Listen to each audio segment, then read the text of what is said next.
Baba teaches us the pilgrimage of remembrance. And this is a very beautiful pilgrimage that the soul does. So, in Bhakti Marg, we have done the pilgrimages of the body. So, I, the soul, go on a pilgrimage with the body in Bhakti Marg. But here Baba teaches us the pilgrimage of remembrance. And this pilgrimage is done by the soul, and it has got nothing to do with the body. Your body can be sitting, walking, lying down, and you can just have this pilgrimage of remembrance. And this is the pilgrimage that the soul does with the mind and buddhi. So, when I, the soul, remember Baba with my man and buddhi, then I come close to Baba. I can experience that I am sitting very close to Baba when I remember Baba through my man and buddhi. And I can feel what it feels like to sit near or in front of the ocean of peace, ocean of knowledge, the purifier, the Almighty. And when I have this pilgrimage of remembrance, and through this I sit very close to Baba, then Baba's company starts coloring me. And when that happens, then I, the soul, start changing from impure to pure, from not peaceful to peaceful. So this is the pilgrimage of remembrance that Baba teaches us. And Baba gives an analogy that just like when the stars are very close to the moon, then you can see they are sparkling a lot. Similarly, when we souls, through this Yad Ki Yatra, or through this remembrance of Baba, when we come very close to Baba, then the sparkle in us starts to increase. So we start sparkling from within. All the qualities, all the virtues that were lost start to emerge in the company of Baba.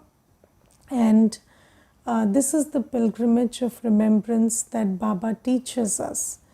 Now, never in the world anybody taught us how to consider yourself to be a soul. Nobody told us who our father is, what is he like, and how to remember Baba. But now we are Raj Yogis, we are learning from Baba, and we know how to conduct this pilgrimage of remembrance. But the question is, do we pay attention to this pilgrimage of remembrance? Although we know how to do it, do we actually do it? So when we spend time, in remembrance of Baba, then this remembrance or the company of Baba that we relish through this remembrance colors us, and it changes us from impure souls to pure souls. And I remember, there was this one time in this journey as a BK when one elder sister, she told me that you pay attention to tapasya. Yes. And she told me, tapasya karo. And then I thought, what is this tapasya? So I couldn't understand.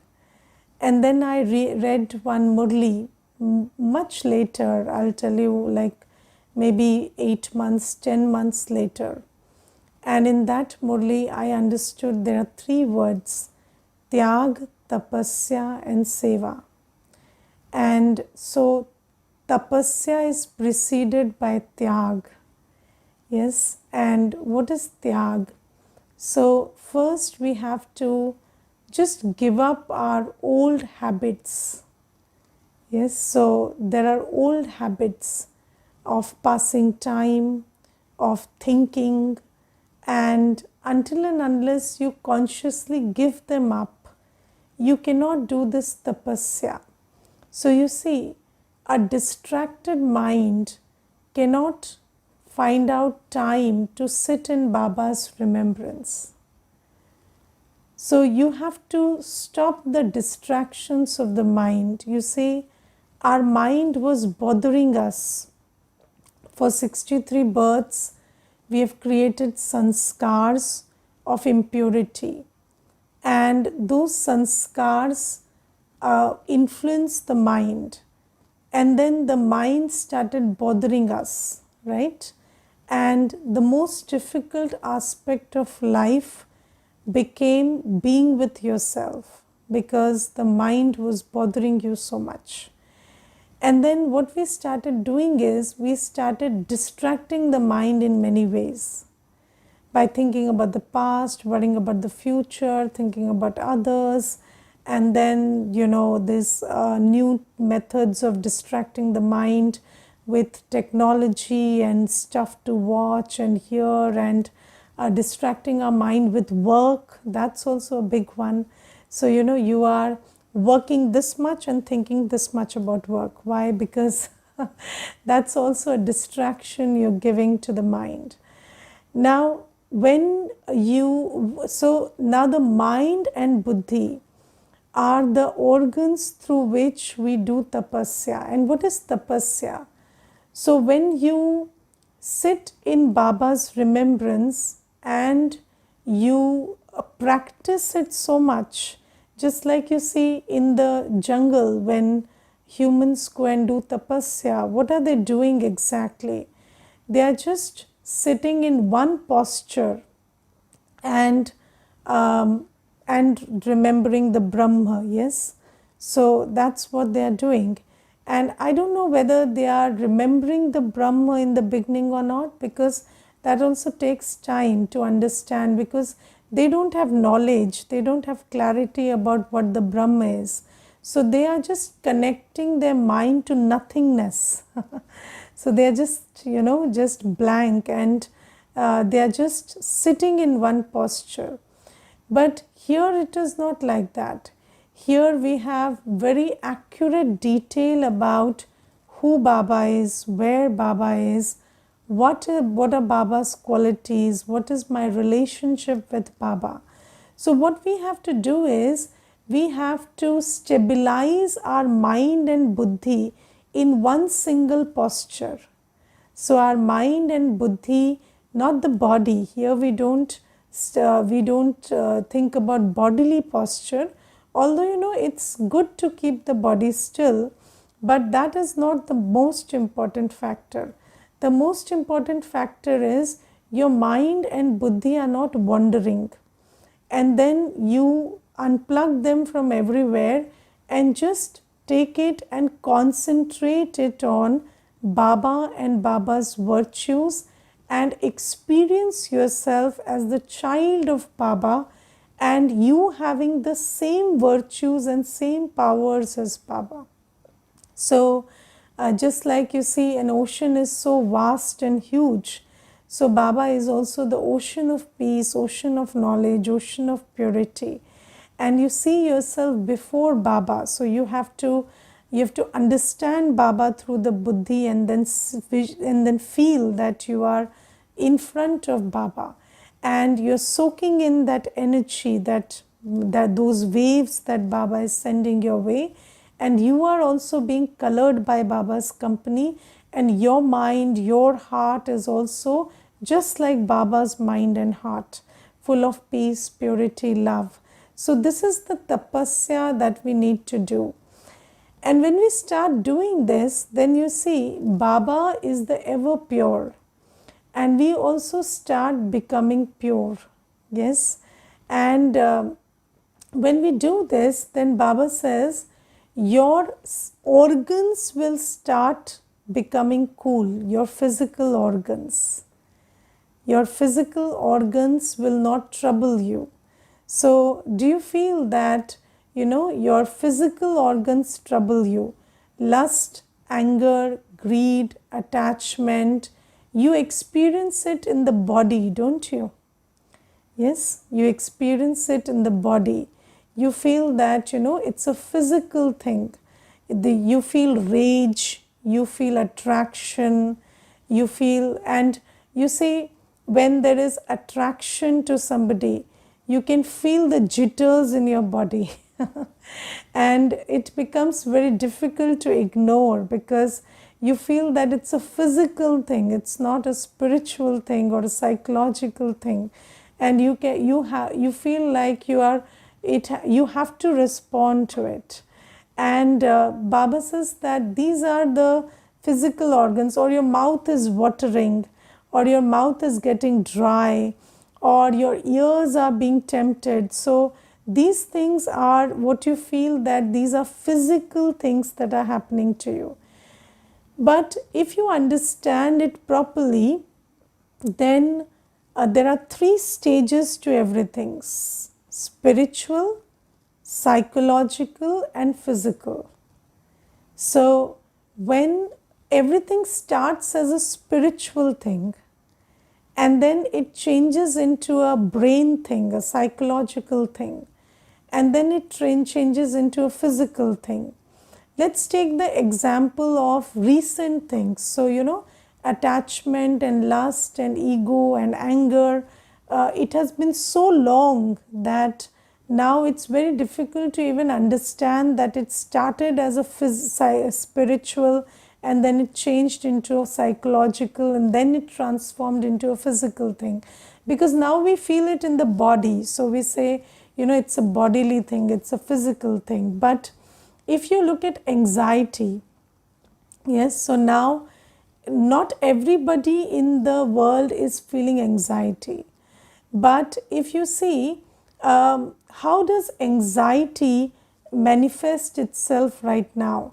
So it manifests itself in the body. And you talk to any person who is feeling this problem of anxiety, and they will tell you that it's not my mind, it's my body. And they tell you that every cell of my body is feeling that anxiety, and my hands are, palpitating, and my heart is racing, and I can't help it. And they say, I need medication for it because it's not possible to control it with the mind. Now you see, how does it start? It starts with a spiritual thing. When the soul loses its power, then you start not having control on your thoughts. You keep creating these thoughts of, anxiety, and then slowly it becomes something that you feel in the body. So this is why you see, just like we can understand this phenomena today as not a physical thing but a spiritual thing, similarly Baba tells us that everything that you feel in the body, you feel the waves of lust in the body, you feel anger in the body, you feel, you feel attraction, attachment, everything in the body. You feel so emotional. So when you feel emotional waiting for somebody, you can feel it in the body. Yes, so you can feel ego in the body also. You feel a physical resistance also. But all these organs of the body, why are they so agitated? Because Baba says that it started as a spiritual thing. When the soul lost its power, then the mind started creating these thoughts, and then you started acting on behalf of it, and then it became a sanskar, and now it manifests, it looks like it is a physical thing. Yes, but so Baba tells us that lust is also not a physical aspect, but lust is a product of the soul's weakness or loss of power. Yes, and how do you change it? So whenever you want to solve a problem, How do you solve it? You solve it from where it started. So Baba tells us that you cannot solve you cannot change the sanskar of lust or anger or ego or attachment or greed by just, doing something physical about it. Just like you see in the world, there are sects of sannyasis who take medicines to calm down their senses so that they can lead a brahmachari life. But Baba says that's not the accurate method. The accurate method to win over these physical, temptations and physical agitations is to empower yourself spiritually. And just come back to that picture of the soul which you learnt in the first chapter. So, on the first day, we learn that the soul has the mind, intellect, and sanskar, right? And right now, the sanskar is influencing the mind. Okay, so the sanskar is influencing the mind right now. So before we become Raj Yogis, before we take back our power, it is the sanskar influencing the mind. Now just think about it. If you have a sanskar of liking sweets, then the eyes see the sweet, and then the mind feels attraction, and then the mouth waters. So the sanskar manifests itself in the watering of the mouth. But if you don't have a sanskar of liking sweets, then the eyes see the sweet and the mouth doesn't water. And in fact, if you are very cautious about health and you are convinced in your sanskar that sweets are bad, then you might even see the sweet and give an expression of hate because that is how your sanskar will influence the mind. So everything that you see through the eyes or hear or things that emerge from your memory, even when they come to you, so you're just sitting and something emerges in your memory, and then according to that emerged scene in the memory, what is your sanskar? So I will tell you one incident about this. So there's this brother and he tells me that I hate being nostalgic. So he said that whenever old memories erupt in my awareness, so whenever old memories emerge, I just hate myself in that moment. And you see, so that's the sanskar he has created. Now when that old memory erupts, then what he does is he just dismisses it because he doesn't like it. But if your sanskar is to relish the old memory, if you are somebody who relishes nostalgia, then you will start flowing your mind with that memory, and then your body will also start feeling that. And you see, sometimes when you're very nostalgic and you're remembering the good times or remembering, your times when there was great relationships and other stuff, then your face will also light up because everything that's going on in the mind will show up in the face. Now, you see, in this condition where the sanskars are influencing the mind, and everything that you see, hear, or whatever is happening around you or whatever is emerging from your memory, if they are all triggering your sanskar and then your mind is feeling it and then you are acting on it, then it becomes a very vicious cycle of being, doing and becoming. So you are having a certain set of sanskars, and then those sanskars influence your doing because they influence your man and buddhi, and then you also start reinforcing those very sanskars.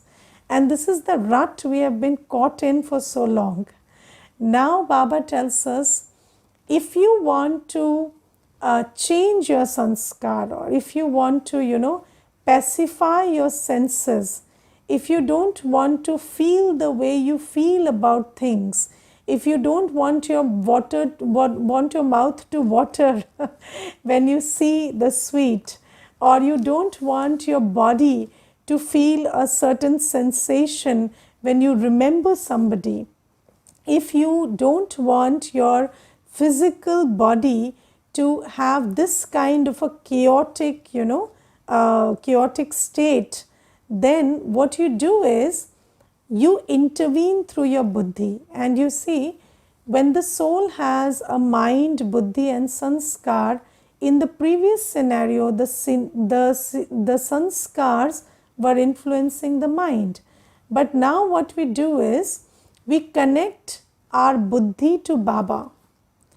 And when we connect our buddhi to Baba and we have this pilgrimage of remembrance, then slowly, gradually, Baba's knowledge, purity, peace, love, happiness, bliss, power, it starts becoming my quality.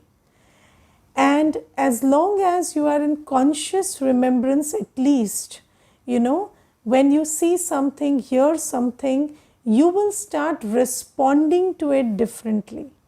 And your physical organs will also start, erupting different hormones, and they will be in a different state.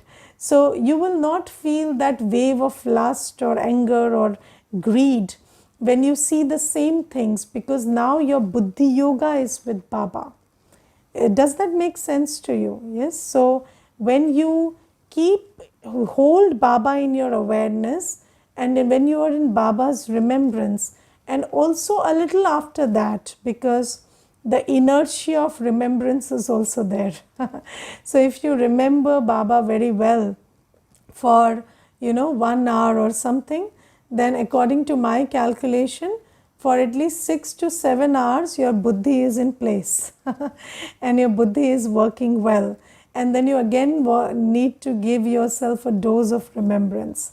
So if you keep doing this, then what happens is, the scenes are the same, the sounds are the same, the memories are the same, those are the same people, and they are triggering the same memories, but your mind is not creating the same thoughts and your body is not behaving the same way.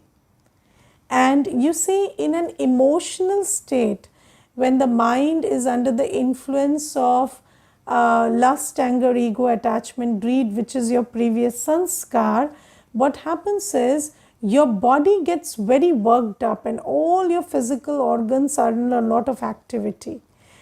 But when you are taking your power from Baba and you are responding to everything in your mind and with your body peacefully, in a pure state, loveful, joyful state, then your physical organs start to become calm. And your sanskar also slowly, gradually starts to shift. Yes, and Baba says that when your physical organs become very calm, only then will you have these calm organs for 21 births. Can you imagine how it would be if you with these sanskars went to Satyug? So our physical organs are not calm right now. Our eyes are also always moving, you see. Whenever you see something, you can't hold your eyes back and they are moving. Just imagine a deity's eyes moving here and there, and a deity's body feeling the sensation of lust and anger and ego. So these things are not going to happen in Satyug. But how do you calm your senses? By pacifying your mind, by connecting your buddhi to Baba, and slowly, gradually changing your sanskars to that of peace, that of pure love, that of purity. And when you do this for yourself now, only then can you create that sanskar which you will carry as a deity for 21 births. And it is mandatory that your physical organs become calm, because you see, if we have, in this whole journey of 63 births, the way we have operated, we have made our physical organs very agitated. And these days, you see, when you have physical reactions to everything, how can you just control it in the mind? So, when you're feeling it in the body, it's very difficult to control it in the mind. So, in order to have that state where your body is cooperating with you, you need to pacify these organs. And these organs will be pacified. Your eyes shouldn't wander, your mouth shouldn't water, your nose shouldn't be distracted or attracted by any smell, or your physical organs should be so calm that they do not feel the waves of lust and anger in them. And you see, there are so many people who tell you that have you seen the body language of people in anger? And have you seen the body language of people in lust? And have you seen the body language of people in greed? So your body language changes. But this kind of a thing you cannot carry in Satyug, because, and I remember, there was this one brother, he told me something very interesting. He said that I made a video of myself. I put on a CCTV and I made a video of myself, and I watched myself doing everything for 1 week. And I was so appalled when I saw that, because I did not think that my expressions look like this and my body behaves like this, and this is how I communicate with my hands and feet when I'm angry. And I saw that and I was very surprised the way I behave. So you see, the body language and how the body starts feeling on the inside and behaving on the outside when you are under the influence of vices and old sanskars. So Baba says all this has to calm down, because we cannot take these with us in Satyug. And being a deity is like having a very still, calm posture and a still state of mind, and very peaceful state of mind, loveful state of mind for 21 births. And Baba says you have to create those sanskars now. And how do you do that? By paying attention. So just like that brother paid attention, he used a different method. But now that you can watch yourself, you know that you don't need to record a video. You can just pay attention to what is my expression, what is my body language, what are the words that I'm using, what are the vibrations that I'm feeling in my body, and change that and just know where you are and pay attention to the journey and the pilgrimage of remembrance, because that is the most important thing. You cannot calm down without having yoga with the ocean of peace. You cannot become pure without having yoga with the ocean of purity. And this whole world has similar vibrations as is your sanskar. So by having yoga with this old world, whether it is your body, whether it's your relationships, whether it is events and things in the physical world, you cannot calm down your senses. So you have to have very good yoga. You have to be a tapasvi. You have to pay attention to coming to that place of soul consciousness and remembering Baba as a point of light full of all virtues and powers, and in deep relationship with Baba, you have to absorb those virtues and powers into yourself. So when you keep doing that, then your physical organs will calm down. And today Baba also tells us something very interesting. Baba says remembrance begets remembrance. And you see that Baba's remembrance is filled with, so when Baba remembers you, what does he give you? He gives you love, peace, joy, purity, everything. But how do you get Baba's remembrance? You get it when you remember Baba. And this is a very important aspect to understand, because you see, people have this idea in the world that God gives everything free. Correct? Right? So, and that's true. God always gives everything free.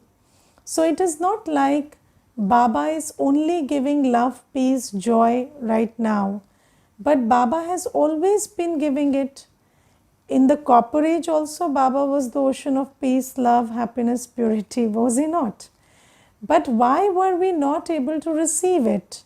Why were we getting emptier and emptier despite our Father being who he is for 2 yugas?